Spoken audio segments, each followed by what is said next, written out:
जय हिंद। आज की वीडियो में हम लोग बात करेंगे फिगर ऑफ स्पीच की। ये आपको आपके जो लिटरेचर वाला सिलेबस है इसमें आपको मिलेगा पोएट्री वाले पार्ट में। तो पोएट्री से जो पैसेज दिए जाएंगे उसी में अंडरलाइन करके कहेगा find out the figure of speech in this line. जो लाइन्स दी जाएंगी अब उसको पूछेगा कि इसमें कौन सा फिगर ऑफ स्पीच है। इस प्रकार से आपको क्वेश्चन पक्का है कि 2 नंबर का आता है। तो इसको आप आराम से रट के जाएंगे, बहुत ही आसान तरीके से आपको बताया जाएगा, हंसी मजाक में याद कर लेंगे इसको। ठीक है जी। तो देखते हैं what is figure of speech. तो जो फिगर ऑफ स्पीच होती है ये क्या होती है? The ordinary course of ideas in order to produce a greater effect in कोई भी चीज में, कोई भी सेंटेंस रहेगा उसमें एक तो ऑर्डिनरी शब्द रहेगा या कोई भी साधारण शब्द को इस तरह से यूज किया जाएगा कि उसका जो इफेक्ट आएगा बहुत ही बड़ा आएगा, यानी उस सेंटेंस के जो सौंदर्य रहेगा वो बढ़ जाएगी, उससे उसकी सुंदरता बढ़ जाती है। उसी को कहते हैं फिगर ऑफ स्पीच। तो इंग्लिश में जो आपके सिलेबस में है फिगर ऑफ स्पीच वो केवल 7 हैं। फर्स्ट वाला है सिमिली, दूसरा क्या है जी हमारा मेटाफर, और तीसरा वाला क्या है पर्सनिफिकेशन, और चौथा है अपस्ट्रॉफी, ऑक्सीमोरन, हाइपरबोला और ओनोमोटोपोइया। ठीक है जी। तो ये 7 गो फिगर ऑफ स्पीच है जिनको आप आसानी से पढ़ के जाएंगे और ही बहुत ही बेहतरीन तरीके से आपको इस वीडियो में याद हो जाएगा। बहुत ज़्यादा मिनट की वीडियो भी नहीं होगी, तो इसको देख के जाएंगे, 2 नंबर आपका फिक्स रहेगा। चलिए जी, अब हम लोग पढ़ते हैं simile. In a simile a comparison is made between two object of a different kinds which have करा हाउएवर किसी भी प्रकार at least one point in common. तो कोई भी जो सिमिली होती है ये 2 डिफरेंट ऑब्जेक्ट में कंपैरिजन को बताती है, तुलना को बताती है, और दोनों जो ऑब्जेक्ट रहेंगे एकदम बिल्कुल असमान असमान वस्तु हो सकती है, असमान व्यक्ति हो सकते हैं, या असमान व्यक्तियों के गुण हो सकते हैं। तो जितने भी चीजें रहेंगी वो डिफरेंट काइंड की रहेंगी, उनमें ये क्या दिखाएगी? तुलना दिखाएगी। और तुलना करने के लिए किसी भी प्रकार कम से कम क्या होने चाहिए उसमें? At least one point in common, एक तो पॉइंट क्या होनी चाहिए? सेम टू सेम मिलनी चाहिए कंपैरिजन करने के लिए। ठीक है जी। तो इसमें क्या दिखाया जाता है? कंपैरिजन किया जाता है। और जो कंपैरिजन वाले जो शब्द होते हैं लाइक, सो और एज, ठीक है जी, लाइक, सो और एज, ये जो कंपैरिजन वाले वर्ड होते हैं जो क्या करते हैं two different kind of object में कंपैरिजन बनाते हैं, वो क्या दिए उस सेंटेंस में दिए रहेंगे। तो जैसे ही आपको दिखाए सेंटेंस पढ़ने के बाद लगेगा कि इसमें कंपैरिजन किया जा रहा है और उसमें लाइक, सो और एज भी दिया है, तो उस सेंटेंस में कौन सा फिगर ऑफ स्पीच होगा? सिमिली वाला फिगर ऑफ स्पीच। एग्जांपल देख सकते हैं, बेहतर से समझ में आएगा। कह रहा life is like a dream. जो लाइफ है, जीवन है, एक तो क्या है जी? ड्रीम के जैसा है, यानी स्वप्न के जैसा है। ठीक है। तो लाइफ, लाइफ की तुलना किससे करी गई है? ड्रीम से करी गई है। और जो तुलना करने वाला शब्द हमारा कौन है? लाइक, इसमें दिया हुआ है। तो 2 डिफरेंट ऑब्जेक्ट की तुलना की जाएगी किसमें? सिमिली में। और जो तुलना करने वाला शब्द रहेगा लाइक, सो और एज, वो भी दिया रहेगा। तो इसमें कौन सा फिगर ऑफ स्पीच हो जाएगा? सिमिली। एक और example, sea falls like a tear from my eyes. तो वह मेरे नजरों से गिर गई। ठीक है जी। किसकी तरह गिर गई जी? अ टीयर, एक आंसू की तरह। वह मेरे नजरों से एक आंसू की तरह गिर गई। तो ये जो हमारी सी है एगो डिफरेंट ऑब्जेक्ट है, टीयर भी क्या जी? सी से तो डिफरेंट ही है। ये करा कि ये जो हमारी सी है गिरी है, यही गिरी है जी, लेकिन किसकी तरह गिर गई है? इस टीयर की तरह। तो इसकी तुलना किसके साथ कर दी गई? टीयर के साथ। दोनों डिफरेंट है। और तुलना करने वाला जो शब्द लाइक है इसमें दिया हुआ है, तो इसमें भी कौन सा फिगर ऑफ स्पीच हो जाएगा? सिमिली। एक और एग्जांपल करा today's love is like a red rose. आजकल का जो प्यार है वो एक तो गुलाब की फूल की तरह है, दिखने में सुंदर, महक भी सुंदर आएगी ना, सेंट वेंट मार के क्लासे में 2 बार घूम देंगे तो गबड़ा जाएगा। ठीक है जी। लेकिन 10 दिन बाद देखिए वही मुरझाया हुआ फूल दिखेगा आपके सामने, आप भी कहेंगे बकचोदर आदमी। चलो जी। तो ये जो हमारा क्या है आजकल का लव है, टूडेज लव की इसमें क्या करी जा रही है? तुलना करी जा रही है, वो भी किससे?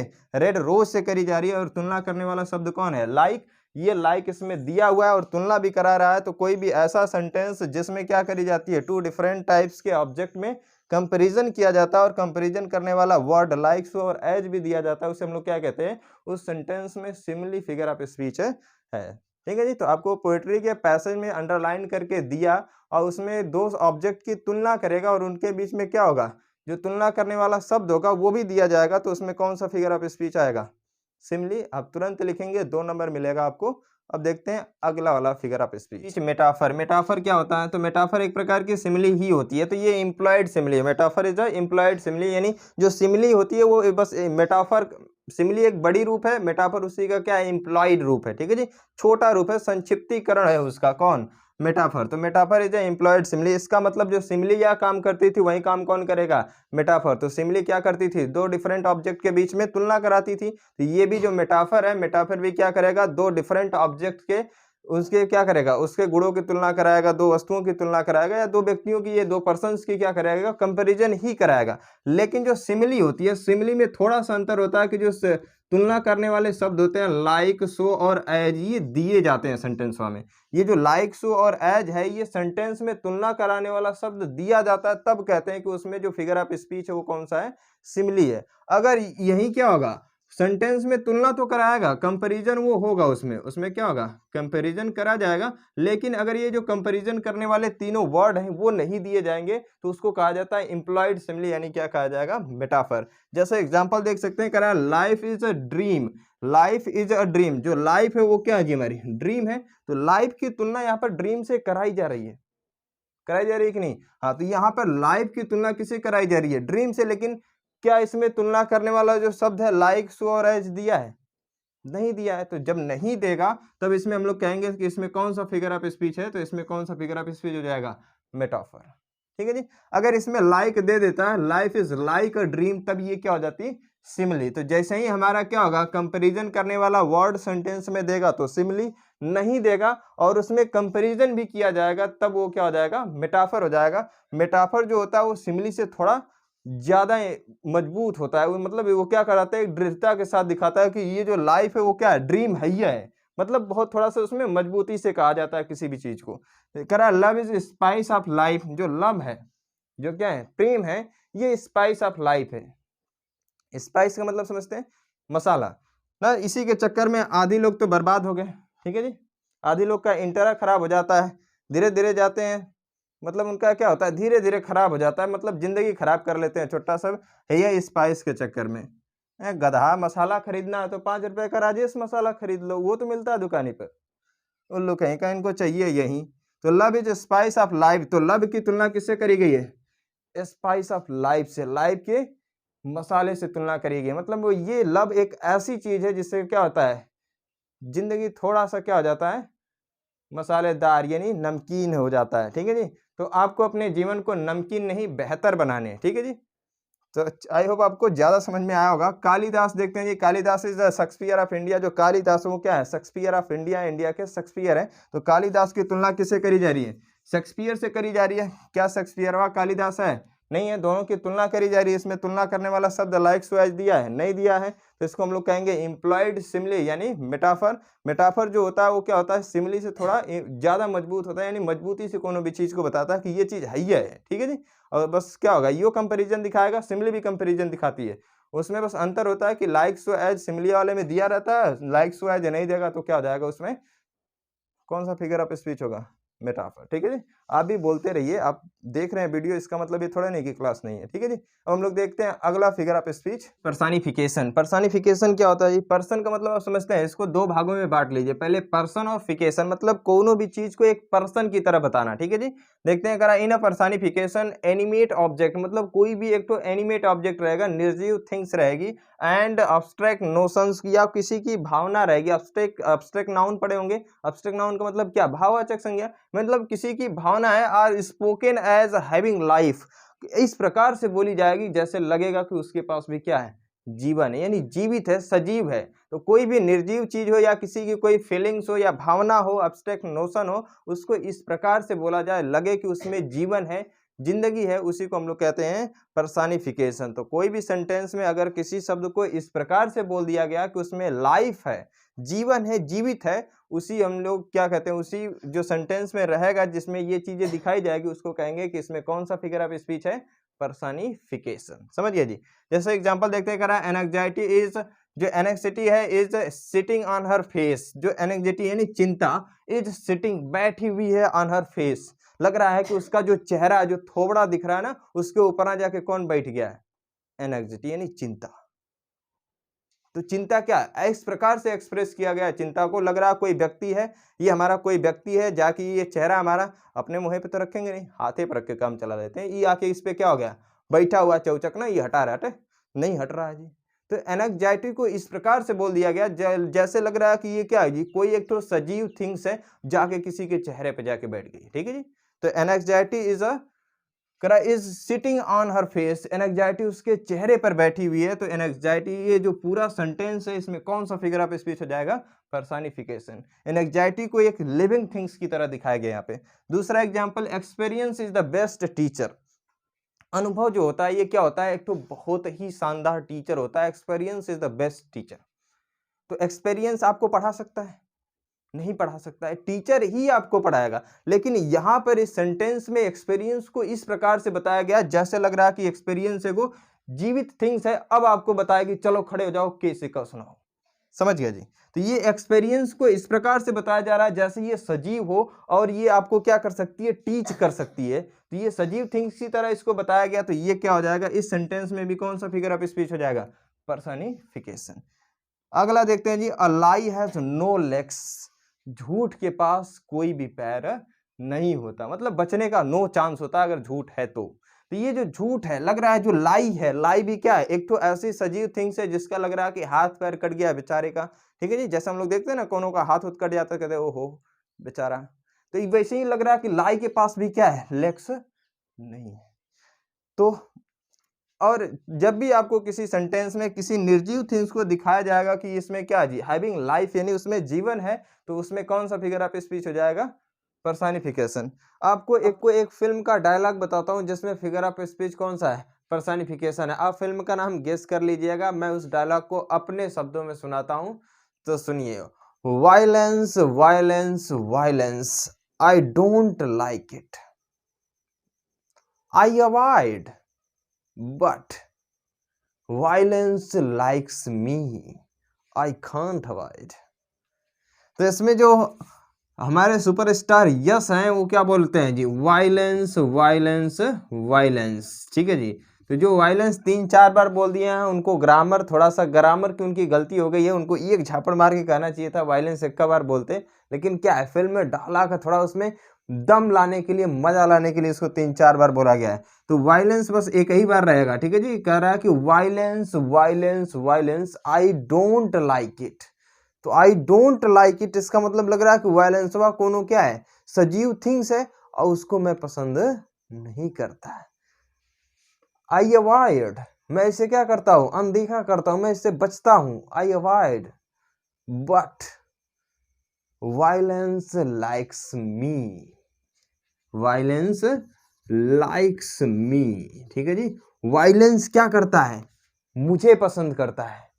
तो वायलेंस लग रहा है कि कोई चीज है जी, जैसे आपको भी तो कोई ना कोई पसंद करता ही होगा। खुश हो गए? चलिए इसको देखते हैं। तो वायलेंस लग रहा है कि वायलेंस कोई क्या है?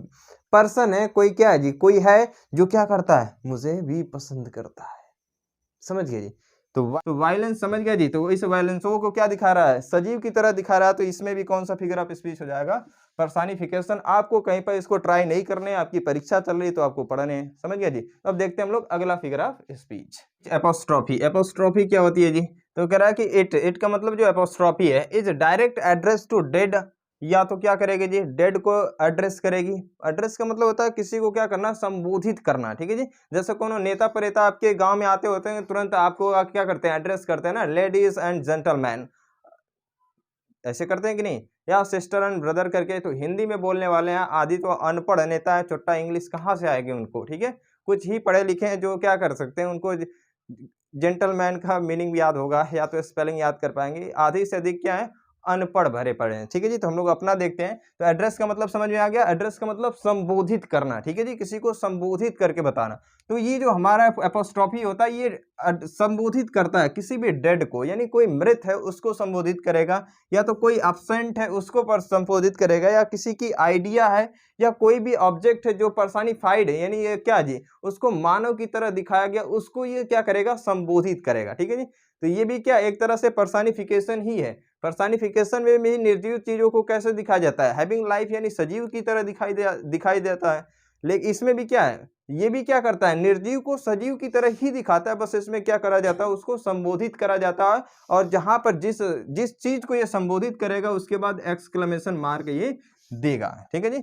जैसे करा कि O world, O world, O life, O time on whose step I climb. ठीक है जी, तो यहाँ पर कह रहा है कि हे वर्ल्ड, हे संसार, हे जीवन, हे समय, मैं किसके कदमों पर चढ़ूं। ठीक है जी, किसके कदमों पर क्या करूं, मैं चढ़कर चलूं। तो ये क्या जी, सबको संबोधित करा, लग रहा है कि क्या कोई व्यक्ति है। वर्ल्ड क्या है, एक तो व्यक्ति है जो क्या करता है, उससे पूछ रहा है, लाइफ से पूछ रहा है, टाइम से पूछ रहा है कि मैं कैसे, मैं कहां पर चलूं। ठीक है जी, नेक्स्ट एग्जांपल देख लेते हैं। करा कि ओ डेथ, हे मृत्यु, वेयर इज दाई स्टिंग। करा वेयर, कहां है, दाई तेरा स्टिंग, डंक। डंक जानते हैं जी, जो भिक्षु होता है, भिक्षु के पीछे क्या होता है, डंक होता है। मारने के बाद व्यक्ति क्या होता है, कुछ होता नहीं है, बस तनी मनी दर्द होता है। ठीक है जी, तो ये क्या होता है, ओ डेथ, मृत्यु को कह रहा है कि हे मृत्यु, वेयर इज दाई स्टिंग, तेरा डंक कहाँ है।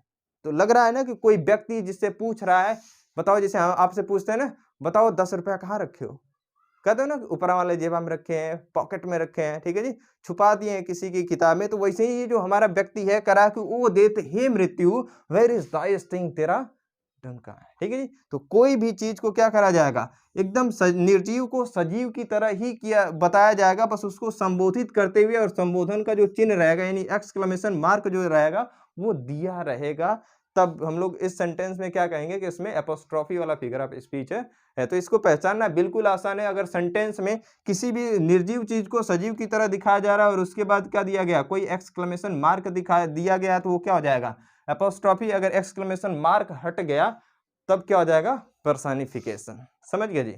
हम लोग देखते हैं नेक्स्ट फिगर ऑफ स्पीच। ठीक है जी, ऑक्सीमोरन। ये ऑक्सीमोरन क्या होता है जी, तो पीछे जो शब्द है मोरन, इसका मतलब आप जान जाएंगे। ठीक है जी, अगर आपको एक तो पिक्चर है, पिक्चर आप अगर देखते होंगे तो उसमें शब्द बोलते हैं सब, क्या, मोरन। मोरन का मतलब होता है मूर्ख।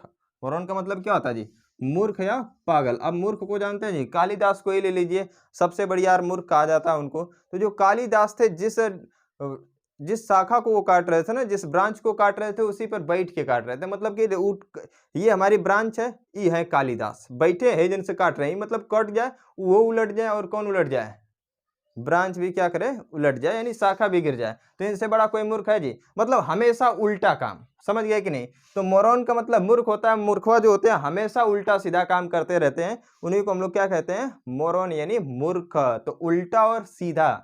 तो ये जो ऑक्सीमोरन है, ये क्या हो जाएगा जी, तो कोई भी ऐसा figure of speech in which two contradictory, मतलब विरोध बताने वाले शब्द, एक दूसरे का अपोजिट बताने वाले जो शब्द होंगे, विरोध बताने वाले जो शब्द रहेंगे, उसी को हम लोग क्या कहेंगे, ऑक्सीमोरन। तो किसी भी सेंटेंस में ऐसे शब्द दिए जाते हैं जो एक दूसरे की विपरीत मीनिंग बताने, यानी अपोजिट बताते हैं, उसी को हम लोग कहते हैं, उसमें जो फिगर ऑफ स्पीच रहेगा वो क्या कहलाएगा, ऑक्सीमोरन कहलाएगा। ठीक है जी, आपको पता ही चल गया, इसे याद कर लेंगे। मोरन मतलब मूर्ख, मूर्ख क्या करता है, उल्टा और सीधा काम करता है, मतलब एकदम विपरीत काम करता है, अपोजिट सेंस देने वाला काम करता है। एग्जाम्पल देखिए जी, life is bitter sweet. Life क्या जी, बीटर तीखी भी है और स्वीट मीठी भी है जी। तो जिंदगी तीखी और मीठी है। समझ गया जी। तो ये क्या हो गया, इसका उल्टा हो गया कि नहीं, अपोजिट हो गया। तो दोनों का सेंस क्या अपोजिट है, तो इसमें कौन सा फिगर ऑफ स्पीच हो जाएगा, ऑक्सीमोरन।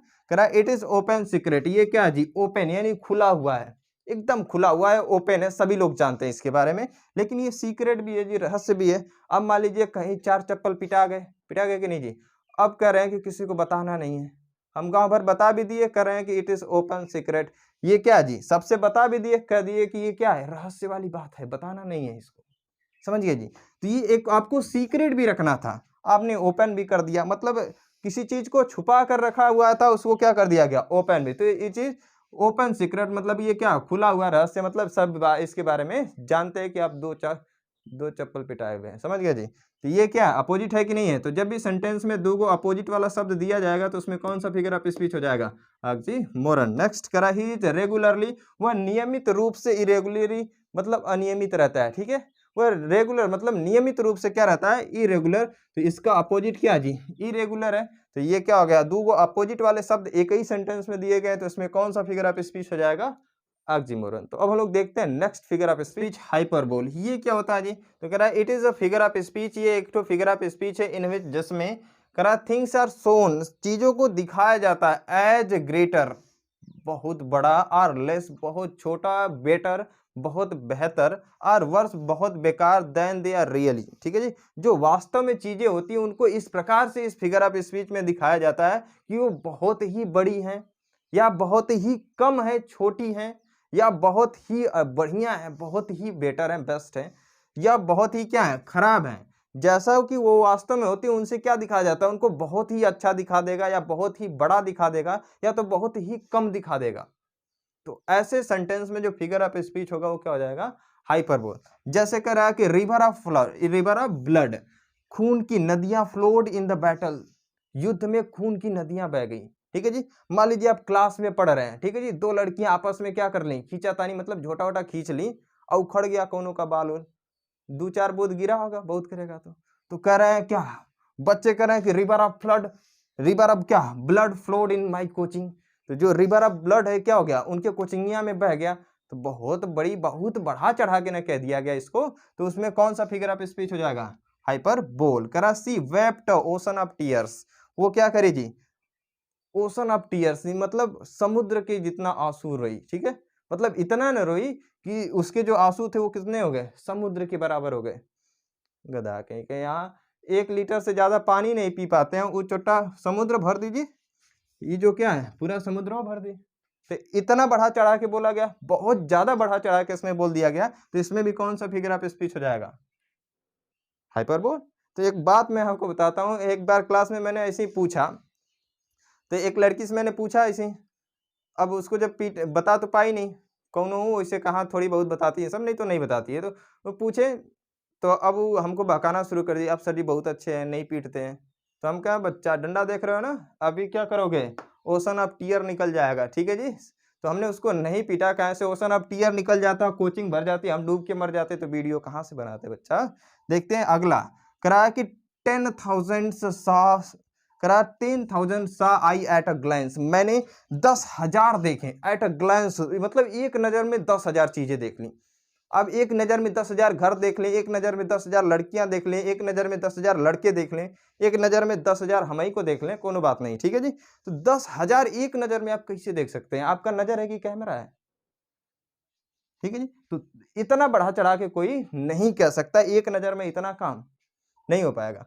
तो आप समझ गए जी, कोई भी सेंटेंस में अगर किसी चीज को बहुत बढ़ा चढ़ा के बताया जाएगा तो उसमें कौन सा फिगर ऑफ स्पीच हो जाएगा, हाइपरबोल। अब हम लोग देखते हैं लास्ट फिगर ऑफ स्पीच, ओनोमोटोपोइया। ठीक है जी, स्पेलिंग आप आराम से देख लीजिएगा, पी के बाद OEIA है। ठीक है जी। तो ओनोमैटो है MATO, ओनोमोटोपोइया, इसको हम लोग ओनोमैटोपोइया पढ़ते हैं। ठीक है जी। तो ये क्या होती है फिगर ऑफ स्पीच, तो इसकी बहुत ही साधारण सी डिफिनीशन है, in this figure of speech the sound suggest meaning. ठीक है जी। क्या करता है, साउंड सजेस्ट मीनिंग। तो कोई भी ऐसा सेंटेंस हो जिसमें जो साउंड होती है, साउंड का मतलब जानते हैं जी, साउंड का मतलब आवाज। तो कोई भी सेंटेंस में आवाज मीनिंग को सजेस्ट करती है, मीनिंग जो मीनिंग निकलती है वो किसी की आवाज से निकलती है, तो उसी को कहते हैं, इसमें कौन सा फिगर ऑफ स्पीच है, ओनोमोटोपोइया। ठीक है जी। जैसे आपको तुरंत कोनो मान लीजिए, आपको इसको याद करने का तरीका बताता हूँ, आपको कोई एक झापड़ मारता, कहते हैं ना ओ नो, कहते हैं कि नहीं जी। तो जो आवाज निकलती है, आवाज ही तो निकलती है लतियाने के बाद, निकलती है कि नहीं, कोनो गिर जाता कहता ओह नो, कहता है कि नहीं जी। तो ये क्या है, आवाज को ही व्यक्त करता है। तो in this figure of speech the sound suggest meaning, जो साउंड होती है वो क्या करती है, मीनिंग को सजेस्ट करती है। तो कोई भी सेंटेंस हो अगर उसमें कोई साउंड है, किसी की आवाज है जो मीनिंग को सजेस्ट करती है, तो वो क्या हो जाएगा, उसमें कौन सा फिगर ऑफ स्पीच होगा, ओनोमैटोपोइया। समझ गया जी। एग्जाम्पल देख लेते हैं, करा कि आई हर्ड, मैं सुना, क्या सुना जी, द हमिंग ऑफ बीज। ठीक है जी, मधुमक्खियों के हम करने की आवाज। ठीक है जी, मधुमक्खियां क्या करती हैं, हम देखते हो ना, तो वो मधुमक्खी की आवाज है, तो हमिंग की आवाज सुनी, तो ये हमिंग क्या है जी, साउंड है, तो साउंड मीनिंग सजेस्ट कर रही। तो इस पूरे सेंटेंस में कौन सा फिगर ऑफ स्पीच हो जाएगा, ओनोमोटोपोइया। करा the snake are hissing, snake क्या कर रहा है, हिस आ रहा है जी, हिसिंग उसकी आवाज है, तो ये क्या है, इसमें भी आवाज आ गई, साउंड आ गई, तो इसमें भी कौन सा फिगर ऑफ स्पीच हो जाएगा, ओनोमोटोपोइया। द कैट म्यू, कैट क्या करती है जी, म्यू करती है, यानी म्याऊ म्याऊ करती है, समझ गया जी।